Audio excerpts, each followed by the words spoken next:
Welcome to my YouTube channel. আগামী 16ই ডিসেম্বরে তোমাদের WBCS 2023 পরীক্ষা হবে। তোমরা সবাই প্রায় তৈরি হয়ে গেছো পরীক্ষার জন্য। তোমরা প্রিভিয়াস ইয়ার প্রশ্নপত্র সমাধানও করেছো। তোমাদের 200 নম্বরের মধ্যে ভূগোল বিষয়ে থাকে 25 নম্বর এবং এই ভূগোল বিষয়ে 2021 সালের প্রশ্নের উত্তর বলবো এবং তার সাথে কিছু এক্সট্রা তথ্যও দিয়ে দেব যাতে তোমাদের সামনের পরীক্ষাতে আসার চান্স থাকে। এবার দেখে নেব প্রথম প্রশ্ন কি ছিল। প্রথম প্রশ্নটি ছিল, ইয়াস হলো একটি সুপার সাইক্লোন যার নাম দিয়েছে, অর্থাৎ ইয়াস সাইক্লোনের নাম দিয়েছে কোন দেশ? তো এই সুপার সাইক্লোনগুলির নাম কয়েকটি দেশ দিয়ে থাকে। তো ইয়াসের নাম কে দিয়েছিল? তো এখানে সঠিক উত্তর হবে অপশন বি, ওমান। ওমান দিয়েছিল ইয়াস সাইক্লোন নাম।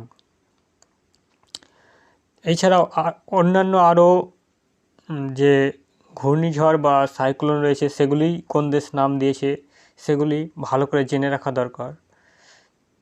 সেগুলির মধ্যে রয়েছে মোখা। মোখা নামটি দিয়েছে ইয়েমেন। এটি 2023 সালের তোমাদের নতুন একটি সাইক্লোন। তারপরে রয়েছে বিপর্যয় নামটি দিয়েছে বাংলাদেশ। হামুন নামটি দিয়েছে মালদ্বীপ। তেজ নামটি দিয়েছে ভারত। এগুলি সবগুলি হচ্ছে সুপার সাইক্লোন।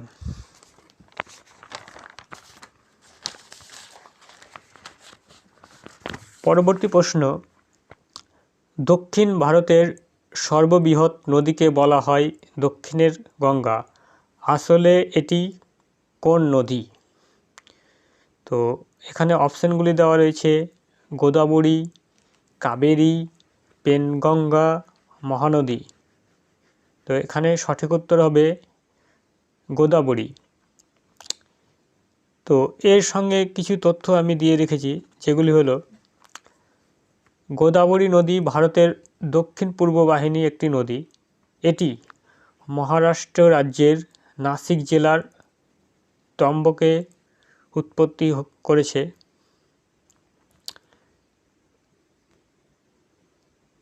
এই নদীটি দাক্ষিণাত্য মালভূমির উপর দিয়ে প্রবাহিত হয়ে বঙ্গোপসাগরে পড়েছে। এই নদীর তীরে নাসিক, নিজামাবাদ, রাজমন্ড্রি শহর অবস্থিত।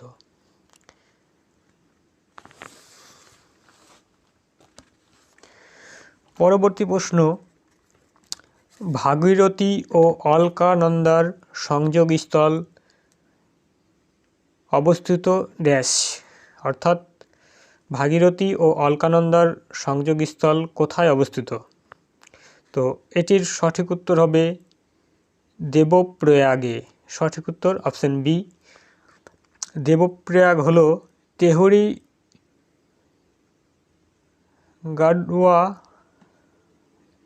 তেহরি গাড়ওয়াল জেলার একটি শহর। দেবপ্রয়াগ উত্তরাখণ্ড রাজ্যে অবস্থিত। পরের প্রশ্ন, বধ্যভূমি নিম্নলিখিত অঞ্চলের একটি গুরুত্বপূর্ণ বৈশিষ্ট্য। তো বধ্যভূমি কোন অঞ্চলের বৈশিষ্ট্য? এখানে অপশানগুলি দেওয়া রয়েছে কচ্ছ উপসাগর, সুন্দরবন বদ্বীপ, কোঙ্কণ উপকূল, চম্বল উপত্যকা। তো এখানে সঠিক উত্তরটি হবে চম্বল উপত্যকা, অপশান ডি। তো বধ্যভূমি কাকে বলে সেটি জেনে রাখা খুব দরকার। তো বৃক্ষহীন শুষ্ক ও বিস্তৃত অঞ্চলে নালী, খাত, র্যাভাইন ক্ষয়ের মাধ্যমে অত্যধিক মাটি ক্ষয়ের ফলে যে উঁচু নিচু, অনুর্বর ও ক্ষয়প্রাপ্ত ভূভাগ সৃষ্টি হয় তাকে বধ্যভূমি বলে।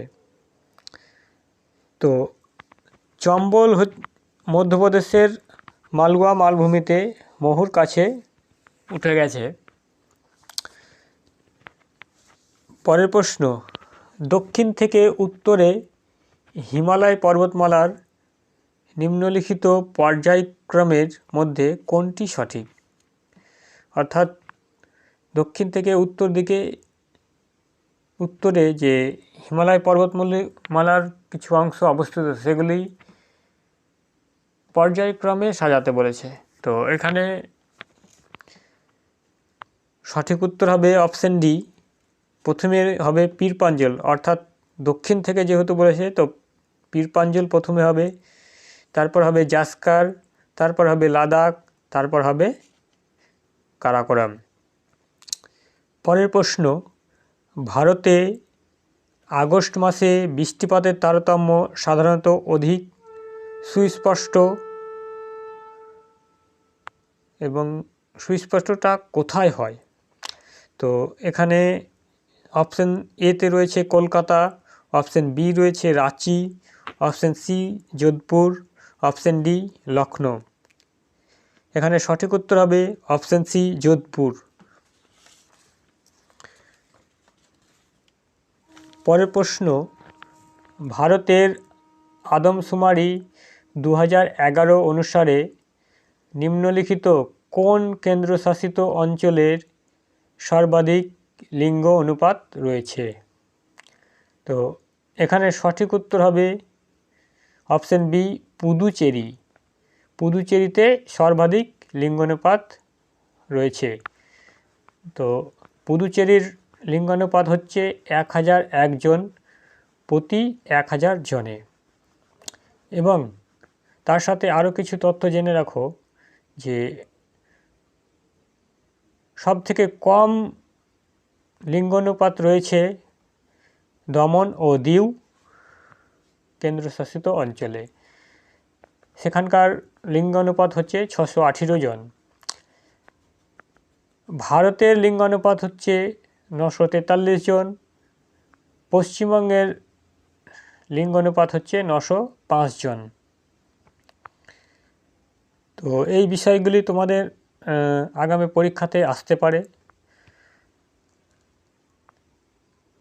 পরের প্রশ্ন, ভারতের নিম্নলিখিত উপকূলীয় অঞ্চলটি হুদহুদ ঘূর্ণাবর্ত দ্বারা প্রভাবিত। তো হুদহুদ ঘূর্ণাবর্ত কোন অঞ্চলকে প্রভাবিত করেছে? তো এখানে অপশানগুলি দেওয়া রয়েছে চেন্নাই উপকূল, কেরালা উপকূল, অন্ধ্র উপকূল, কচ্ছ উপকূল। তো এখানে সঠিক উত্তর হবে অপশন সি অন্ধ্র উপকূল। হুদহুদ ঘূর্ণিঝড়টি 2014 সালে অন্ধ্রপ্রদেশে আঘাত এনেছে। এই হুদহুদ ঝড় বা সাইক্লোন অন্ধ্রপ্রদেশ, আন্দামান নিকোবর, ওড়িশা, উত্তরপ্রদেশ, মধ্যপ্রদেশ ও ছত্তিশগড়কে প্রভাবিত করেছে। পরের প্রশ্ন, সুন্দরবনকে রামসার ক্ষেত্র হিসেবে ঘোষণা করা হয়, অর্থাৎ সুন্দরবনকে রামসার ক্ষেত্র হিসেবে ঘোষণা করা হয় কত সালে বা খ্রিস্টাব্দে? তো এখানে অপশানগুলি দেওয়া রয়েছে option A 1987, option B 1972, option C 2018, option D 2019। সঠিক উত্তরটি হবে অপশান ডি 2019 সালে। সুন্দরবন হলো ভারতের 27তম রামসার সাইট এবং সুন্দরবন 1987 সালে ইউনেস্কোর বিশ্ব ঐতিহ্যবাহী স্থান হিসেবে মনোনীত হয়েছিল। তাছাড়াও সুন্দরবন 1989 সালে বায়োস্ফিয়ার রিজার্ভ হিসেবে মনোনীত হয়। পরের প্রশ্ন, সিয়াচেন হিমবাহ নিম্নলিখিত পর্বতশ্রেণীতে অবস্থিত। তো সিয়াচেন হিমবাহটি কোন পর্বতশ্রেণীতে অবস্থিত? তো সিয়াচেন হিমবাহটি কারাকোরাম পর্বতশ্রেণীতে অবস্থিত। পরের প্রশ্ন, পূর্বঘাট পর্বতমালার সর্বোচ্চ শৃঙ্গ কোনটি? সঠিক উত্তর হবে অপশন সি, জিন্দাগাদা।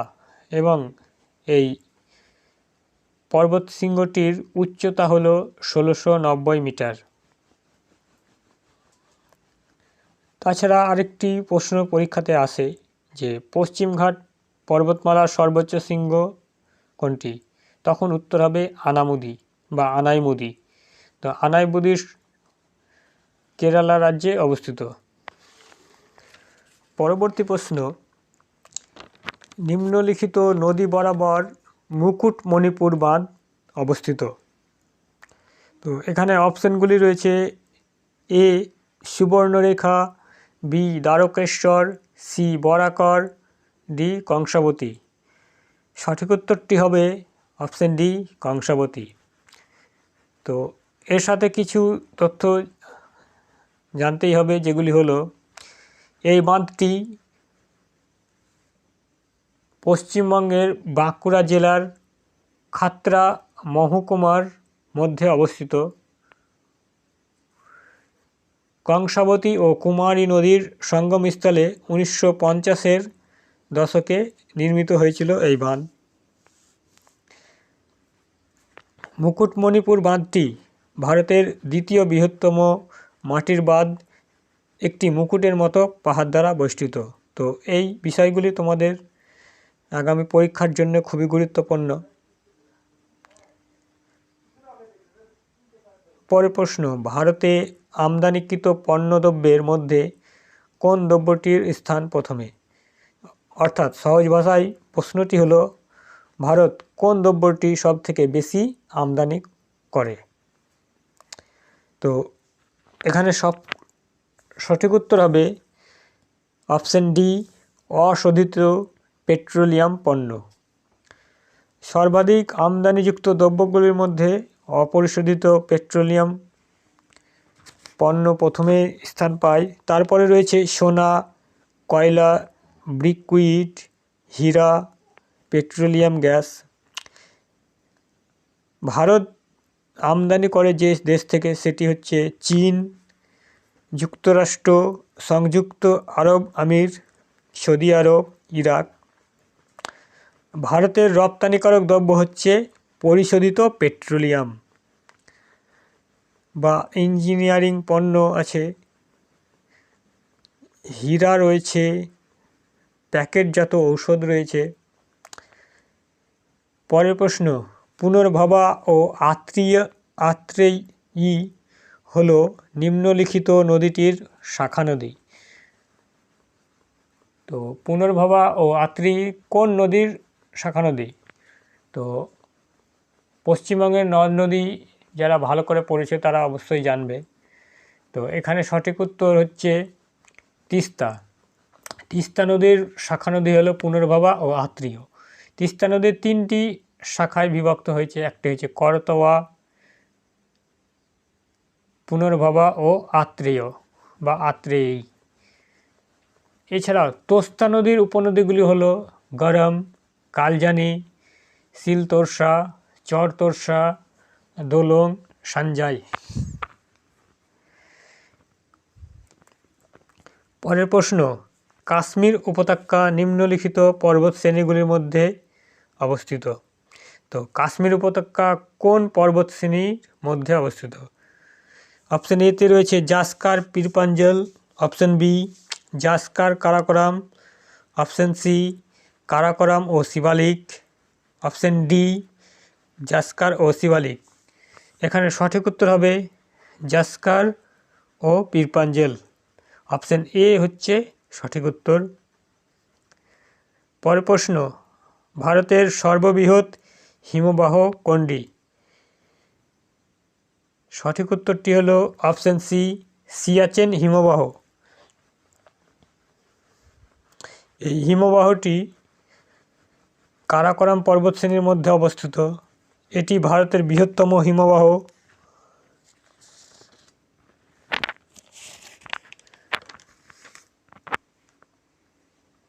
পরের প্রশ্ন, নিম্নলিখিত নদীটি থেকে কুর্নুল কুডাপ্পা খাল নির্গত হয়েছে।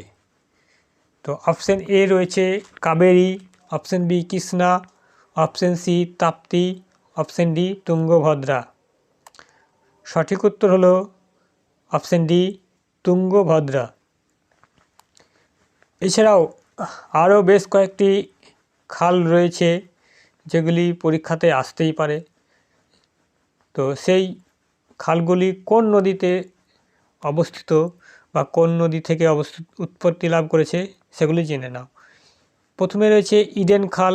ইডেন খালটি হলো দামোদর নদী থেকে উৎপন্ন। মুথা খালটি মুথা নদী থেকে উৎপন্ন। কাবেরী ভাইগাই কাবেরী নদী থেকে উৎপন্ন। রৈভস খাল কৃষ্ণা নদীতে রয়েছে এবং পারতাপ্তি নর্মদা লিঙ্ক রয়েছে তাপ্তি নদী থেকে। পরের প্রশ্ন, সারাবতী জলবিদ্যুৎ প্রকল্প কোথায় অবস্থিত? সারাবতী জলবিদ্যুৎ প্রকল্পটি কোন রাজ্যে অবস্থিত? Option A Kerala, option B Karnataka, option C Maharashtra, option D Madhya Pradesh. তো এই ধরনের প্রশ্ন পরীক্ষাতে বারবার এসেছে যে জলবিদ্যুৎ কোন রাজ্যে অবস্থিত বা কোন নদীর উপর অবস্থিত, এরকম প্রশ্ন প্রত্যেক পরীক্ষাতেই আসে। তো এখানে সঠিক উত্তর হলো অপশন বি কর্ণাটক। সারাবতী জলবিদ্যুৎটি কর্ণাটক রাজ্যে অবস্থিত এবং এই জলবিদ্যুৎ প্রকল্পটি সারাবতী নদীর তীরেই অবস্থিত। এছাড়া যোগ জলপ্রপাত এই সারাবতী নদীর উপর অবস্থিত। তাছাড়া গুরুত্বপূর্ণ আরও কিছু জলপ্রপাত রয়েছে যেগুলি তোমাদের পরীক্ষাতে আসতেই পারে বা আসবেই। যেমন রয়েছে ভাকরা নাঙ্গাল প্রকল্প। এই ভাকরা নাঙ্গাল প্রকল্পটি পাঞ্জাবের সতলুজ নদীর উপর অবস্থিত এবং এই প্রকল্পটিকে বলা হয় বা জলাধারটিকে বলা হয় গোবিন্দসাগর হ্রদ। তারপর রয়েছে দামোদর অববাহিকা। দামোদর ঝাড়খণ্ডে অবস্থিত। দামোদর নদীর তীরেই দামোদর নদীতেই এই জলপ্রপাত অবস্থিত। হীরাকুদ প্রকল্প বা হীরাকুদ জলবিদ্যুৎ ওড়িশার মহানদীতে অবস্থিত এবং এটি হচ্ছে ভারতের দীর্ঘতম বাঁধ। রিহান্দ বাঁধ সোন নদীর উপর অবস্থিত। এটি মির্জাপুরে এবং এটিকে বলা হয় গোবিন্দ বল্লভ পন্থ জলাধার। নিজাম সাগর বাঁধটি অন্ধ্রপ্রদেশের মঞ্জারায় অবস্থিত। তুঙ্গভদ্রা বাঁধটি অন্ধ্রপ্রদেশ ও কর্ণাটকে তুঙ্গভদ্রা নদীর উপর অবস্থিত। শিবসমুদ্রম বাঁধটি কর্ণাটকের কাবেরী নদীর উপর অবস্থিত।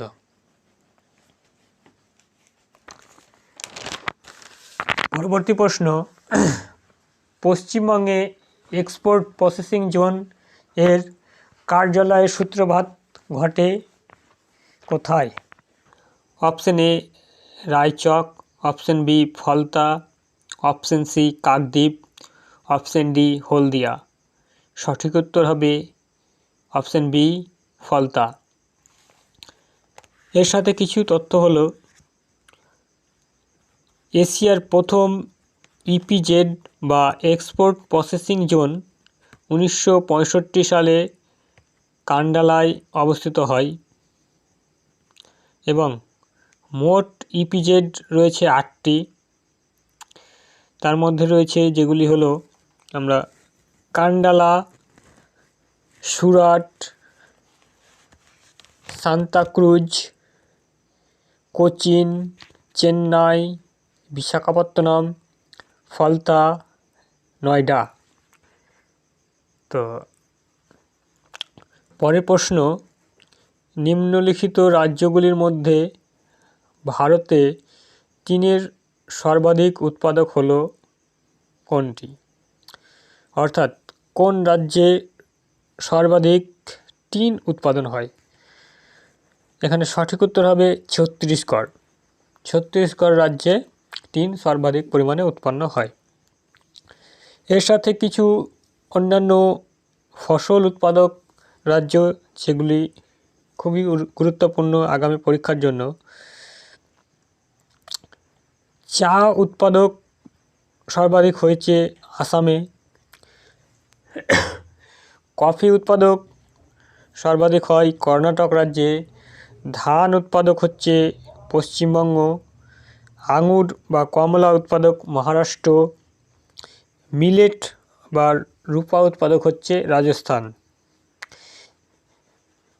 এছাড়াও যেমন খনিজ পদার্থ রয়েছে, ম্যাগনেসিয়াম তামিলনাড়ুতে উৎপন্ন হয়, ম্যাঙ্গানিজ হচ্ছে উড়িষ্যায়, ইউরেনিয়াম হচ্ছে অন্ধ্রপ্রদেশে। পরের প্রশ্ন, নিম্নলিখিত নদীটি পশ্চিমবঙ্গ ও আসামকে পৃথক করেছে। এখানে সঠিক উত্তর হবে সংকোশ নদী। সংকোশ নদীটি পশ্চিমবঙ্গ ও আসামকে আলাদা করেছে। সংকোশ হল ব্রহ্মপুত্র নদীর একটি উপনদী। এই নদীটি ভুটানে মোচু নামে পরিচিত। পরের প্রশ্ন, কেন্দ্রীয় ধান গবেষণা সংস্থা কোথায় অবস্থিত? সঠিক উত্তর হবে কটক। অপশন এ হচ্ছে সঠিক উত্তর। উড়িষ্যা রাজ্যের কটকে ধান গবেষণাগার রয়েছে। আন্তর্জাতিক ধান গবেষণাগার রয়েছে ফিলিপাইন্সে। পরের প্রশ্ন, পশ্চিমবঙ্গের অভ্র উৎপাদনকারী জেলা কোনটি? এটি পশ্চিমবঙ্গের ভূগোল থেকে প্রশ্ন দিয়েছে। অভ্র উৎপাদনকারী বা মাইকা উৎপাদনকারী জেলা কোনটি? তো এখানে দুটো উত্তর হয়। তো এক হয় বাঁকুড়া, আর একটি রয়েছে পুরুলিয়া।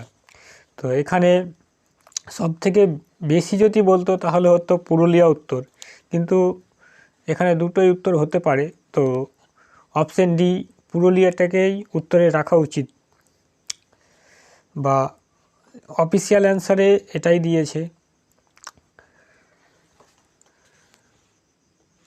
তোমরা আরও যে অন্যান্য খনিজ পদার্থ রয়েছে সেগুলি